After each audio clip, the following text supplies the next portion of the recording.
राधे राधे, हरे कृष्णा। कैसे हो आप सभी लोग? आशा करती हूँ आप सभी परम मंगल में होगे, स्वस्थ होगे, अच्छे होगे। हम लोगों को पता चला कि पुणे के आसपास एक महाबलेश्वर जगह है जिसको धरती का स्वर्ग बोला जाता है। वहां पर एक ऐसा शिवलिंग है जो कि रुद्राक्ष की शेप का है। जैसे रुद्राक्ष होता है ना, वैसा है वो शिवलिंग। और उसका वर्णन स्कंद पुराण और साथ ही के साथ उसका वर्णन नारद पुराण में दिया हुआ है। फिर हम लोगों से रहा नहीं गया और हम लोगों ने सैटरडे संडे का समय निकाला और हम लोग चल दिए महाबलेश्वर। ये वीडियो एंड तक देखने के बाद आपको पता चल जाएगा कि आखिर महाबलेश्वर को धरती का स्वर्ग क्यों कहा जाता है। ये वीडियो देखने के बाद आपके सारे डाउट क्लियर हो जाएंगे कि महाबलेश्वर धरती का स्वर्ग कहने लायक है या नहीं। महाबलेश्वर जब हम पहुंचे ना, तब बहुत ज्यादा सर्दी हो रही थी, कोहरा हो रहा था। अभी मैं आके दिखाऊंगी। अभी तो मैं गाड़ी में बैठी हूँ और वहां की स्ट्रॉबेरी जो है वो फेमस है। डेफिनेटली मैं दोबारा महाबलेश्वर जरूर और जरूर जाना चाहूंगी। यहाँ पे मैं सिया के साथ थोड़ी सी मस्ती कर रही थी, सिया के साथ खेल रही थी। और सिया के साथ ऐसी हमारी जो सिया है ना, वो बहुत छोटे से ही घूमने फिरने की आदी हो गई है। बहुत छोटे से ही हमने उसको घुमाना चालू कर दिया। हर मंदिर लेके जाते हैं। यहाँ पे भी मंदिर पता चलता है ना कि कोई भी ऐतिहासिक मंदिर है तो वो हम बिल्कुल भी नहीं छोड़ते। डेफिनेटली वहां पे तो चले ही जाते हैं, क्योंकि मंदिर घूमना हमारा फेवरेट फेवरेट कार्य है और कर्तव्य भी। महाबलेश्वर पहुंचे, वहां पे सर्दी हो रही थी। हमने सिया के कपड़े बदले और सिया को हमने टोपा और गर्म जो कपड़े होते हैं वो पहना दिए। हमने जो रूम लिया था वो टू साइड ओपन था, अर्थात इधर भी बालकनी थी उधर भी बालकनी थी। बहुत अच्छा लगा। तो सबसे पहले शाम हो चुकी थी। हम लोग गए साइंस साइंस कह रही हूँ, हम लोग एक म्यूजियम गए जिसको बड़े बड़े सेलिब्रिटियों का ना म्यूजियम लगा हुआ था। तो मेरे को म्यूजियम मैंने फर्स्ट टाइम देखा। इसके बारे में मैंने सुना बहुत था, इस म्यूजियम के बारे में नहीं, वैसे ही मतलब वैक्स म्यूजियम के बारे में मैंने बहुत ज्यादा सुना हुआ था। तो यहाँ पे मैंने म्यूजियम फर्स्ट टाइम देखा। यहाँ पे अराउंड 100 रुपए पर पर्सन के हिसाब से टिकट लगी। 100 रुपए मेरे हस्बैंड के, 100 रुपए मेरे। हमको यहाँ पे एक भी स्टैचू जो है वो रियल नहीं लगा। रियल इन द सेंस इतनी क्लियर उसको काम नहीं दिया गया था, इतने क्लियरिटी से काम नहीं किया गया था। फिर हम एक होटल में रुके और यहाँ पे हमने, ठंड का मौसम हो रहा था, हल्का हल्का कोहरा बहुत पड़ रहा था, हवाएं बहुत तेज चली, तो यहाँ पे हमने सूप पिया। और जो सूप था वो टमाटर सूप था। और यहाँ का जो एटमॉस्फेयर था ना वो बहुत ज्यादा अच्छा लग रहा था।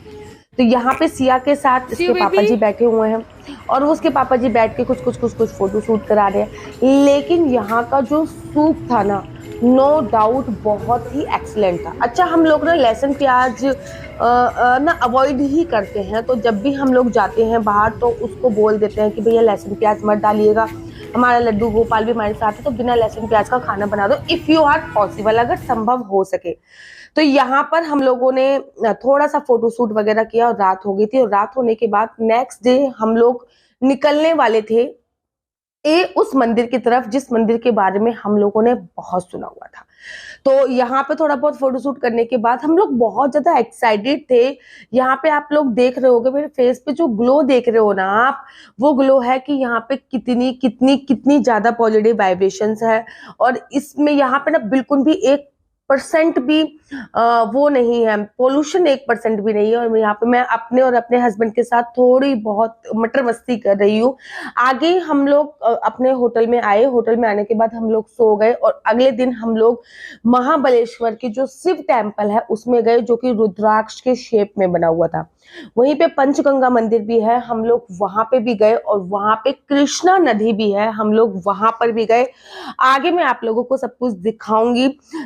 उस मंदिर को लेके मैं बहुत ज्यादा उत्साह थी और इसलिए मैं उस मंदिर में गई। जब हम रोड पे चल रहे थे तब हमें यहाँ पे देखा कि पंचगंगा मंदिर 5 नदियों का उद्गम संगम है, था 5 नदियां यहाँ पे आके मिलती हैं। और ये अष्ट तीर्थ मतलब 8 तीर्थ यहाँ पे कृष्णा नदी में आकर वास करते हैं।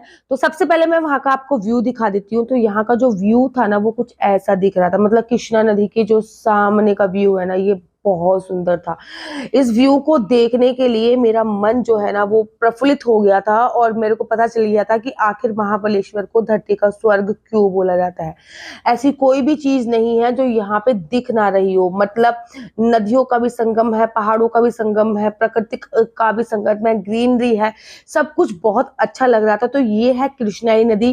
यहाँ पे ये बहुत प्राचीन मंदिर है और यहाँ पे अंदर जाके एक भगवान शिव का मंदिर है और यहाँ पे ये कृष्णाई नदी है। यहाँ पे ये जो आप गाय वो मुंह देख रहे हो ना, किसी का पता नहीं किस चीज का मुंह है, मुझे ये तो मैं भूल गई, जिसका भी है, यहाँ से एक नदी का उद्गम हो रहा है जिसको कृष्णा नदी बोलते हैं।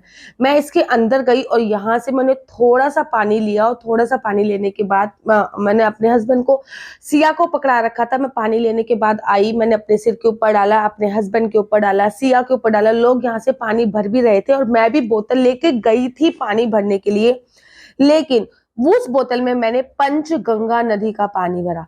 फाइनली दोनों के ऊपर पानी डालने के बाद थोड़ा थोड़ा ही पानी डाला मैंने दोनों के ऊपर। यहाँ पे मैं सिया को थोड़ा लाड प्यार कर रही हूँ, थोड़ी सी हम लोग यहाँ पे फोटो शूट कर रहे हैं क्योंकि हमें ये हमारा फर्स्ट व्यू था। हमें नहीं पता था कि आगे जाके और भी अच्छे अच्छे व्यू हमें देखने को मिल जाएंगे, लेकिन मैं तो इतने को ही देखकर उत्साहित हो गई। एक बार इन शॉर्ट में मैं आपको दिखाती हूँ कितना सुंदर लग रहा था, इतना सुंदर लग रहा था ना कि आपका मन जो है वो प्रफुल्लित हो जाएगा। बहुत सुंदर व्यू था। अब हम आगे महाबलेश्वर मंदिर की तरफ चल पड़े थे, तो सिया को ना मेरे हस्बैंड ने गोदी में ले लिया था और यहाँ पे ठंड थी तो मैंने सिया को, आप देखो, कार्डिगन पहना रखा है, स्वेटर वगैरह पहना दिया है, टोपी वगैरह पहना दी है और सिया को मेरे हस्बैंड ने गोदी में ले लिया है। और अब हम लोग आगे निकल पड़े हैं। उस मंदिर में कैमरा अलाउ नहीं था, लेकिन मंदिर के लास्ट में हमने फोटो शूट किया। आप लोग अगर फाइंड आउट कर सकते हो तो फिर आप लोग एक बार जरूर सर्च मारिएगा महाबलेश्वर मंदिर।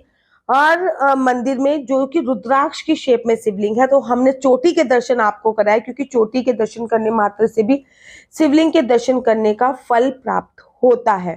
तो यहाँ पे आप चोटी के दर्शन कर रहे हो और मंदिर के ही पीछे, मत्था नहीं देखना चाहिए पहले बता दूं, थोड़ी सी जगह थी, वहां पे हमने सिया को थोड़ी देर तक के लिए बिठाया। हल्की सी धूप निकल गई थी तो हमने इसका टोपा और ऊपर का जो स्वेटर है वो हटा दिया था, लेकिन अंदर और उसके ऊपर तो अभी बाकी था। लेकिन हल्की हल्की धूप निकलने के बाद हमने ये सब चीजें ये सिया को हटा दी थी। और सिया की हम कोशिश कर रहे थे कि वो थोड़ी सी स्माइल करे, लेकिन वो स्माइल ही नहीं कर रही थी। फाइनली आप देख रहोगे ये लिखा है बड़े बड़े अक्षरों में महाबलेश्वर मंदिर। महाबलेश्वर मंदिर ये बहुत ही अच्छा मंदिर है और बहुत ही प्राचीन मंदिर है। इसका वर्णन स्कंद पुराण के साथ साथ नारद पुराण में भी है। जब हम गए थे तब हमें जल वगैरह नहीं चढ़ाने दिया था यहाँ पर, और क्योंकि ना भगवान शिव का श्रृंगार हो चुका था। लेकिन हाँ, पूरा जो बहुत बड़ा शिवलिंग है, बहुत ही उसमें फैला हुआ है। अब हम इससे आगे गए थे श्री पंचगंगा मंदिर। यहाँ पे आगे जाके पंचगंगा मंदिर था, अर्थात 5 नदियों का उद्गम स्थल। यहाँ पे 5 नदी का उद्गम स्थल इसको बोला जाता है। पहले मैं आप लोगों को दिखाती हूँ कैसे कैसे है। ये जो आप पॉइंट देख रहे हो ना, यहाँ पे ये मेरे हस्बैंड जो पानी भर रहे हैं एक बोतल में, पहले इन्होंने याचमन किया, फिर उस बोतल में पानी भरा और हम पानी भर के लेके भी आए। ये यहाँ पे 5 नदियां आके मिलती हैं, जैसे कि सावित्री है, गायत्री है, गोदावरी है, कृष्णा नदी है। तो 5 नदियों का ये स्थल है।